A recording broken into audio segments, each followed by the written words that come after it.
Hello everyone, তোমরা সবাই কেমন আছো? আশা করি সবাই ভালোই আছো, আমিও ভালো আছি। তো প্রত্যেকদিনের মতন আজকে আরও একটা লং ভিডিও নিয়ে আসলাম। আজকে পুরোপুরিটাই আলাদা। আজকে সন্ধ্যার সময় ছেলে খেতে চেয়েছিল, বর খেতে চেয়েছিল, আর কি দুজনেই খেতে চেয়েছিল বাংলা আমাদের কলকাতার মতন সিঙ্গাড়া। তবে আমি সিঙ্গাড়া তো পুরো ভালো করে বানাতে পারি না, তবু চেষ্টা করেছি। পুরোপুরি ভিডিওটা দেখো, স্কিপ করো না। আর ছেলেকে দোকান থেকে আনিয়েছি বাদাম আর ময়দা। দেখো সব কিছু একসঙ্গে রেখে দিয়েছি, এটাকে আমি পরিষ্কার করে রাখবো। আর এইদিকে কুকারে আমি আলুটা আর কি সিদ্ধ করতে দিয়েছি। কুকারে যদি সিদ্ধ না করতে দেই তাহলে প্রচুর টাইম লাগবে সিদ্ধ হতে, তো সেই কারণের জন্য আমি কুকারে বেশ কয়েকটা সিটি মেরে নিয়েছি। আর কুকারের সিটি মারা আলুটা বেশি টাইম লাগে না, খুব কম সময়ে খুব কম টাইমে আলুটা সিদ্ধ হয়ে যায়, তো খুবই ভালো হয়। তো আমি ওপরের ঢাকনাটা আর কি খোলার জন্য ওর হাওয়াটা বের করে নিলাম। আর এইদিকে সব দেখো আমি এক জায়গায় এনে রেখেছি, সেগুলোকে আর কি কেটে পরিষ্কার করে নেবো। দেখো আলুটা আমার সিদ্ধ হয়ে গেছে। আর এদিকে আমার বরকে আমি ডাকলাম যে একটু আমাকে হেল্প করো, তো আমাকে দেখো হেল্প করছে, আমাকে ময়দা মাখিয়ে দিয়েছে।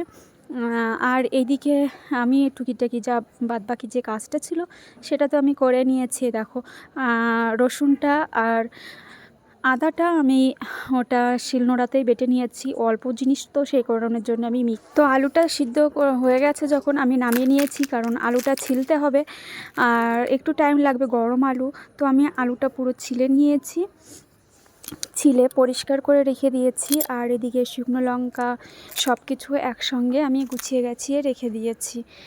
আর কড়াইটাও আমি চাপিয়ে দিয়েছি ওভেনে, কারণ এটাকে ফ্রাই করতে হবে, আলুটাকে ফ্রাই করতে হবে।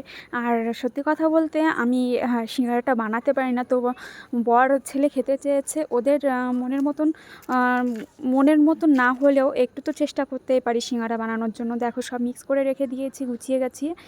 আর এইদিকে দেখো আমি আলুটা চাপিয়ে দিয়েছি, আলুটাও ফ্রাই করা হয়ে গেছে, সুন্দর কালার হয়েছে না? আমার তো খুব ভালোই লাগছে আর খেতেও খুব টেস্টি লাগছিল। আর আমার পাশে একটা মেয়ে ছিল, আমাদের পাশের বাড়ির, ও এসে দেখছিল আমি কী করে বানাচ্ছি। তো দেখো আমি সিঙ্গাড়াটা বানিয়ে আর কি কড়াইতে চাপিয়ে দিয়েছি, ওটা তো ভাজা হচ্ছে। আর এদিকে আমি আরও কিছু পরে দেব, তো সেই কারণের জন্য আর কিছু বানাচ্ছি। আর এদিকে আমার ছেলে, আমি সিঙ্গাড়া নামাতে নামাতে আমার ছেলে দেখো চলে এসেছে বাটিতে করে খাবে। দেখে দেখো ওর ইচ্ছা করছে যে আমি অনেকগুলো খাই, কিন্তু ও তো পারবে না, তবে দুটো নিল। ও খুব ভালো খায় এরকম সিঙ্গাড়া চপ এসব। তো ভিডিওটা আমার কেমন লাগলো প্লিজ একটু কমেন্ট করে বলো। সবাই ভালো থেকো, টাটা।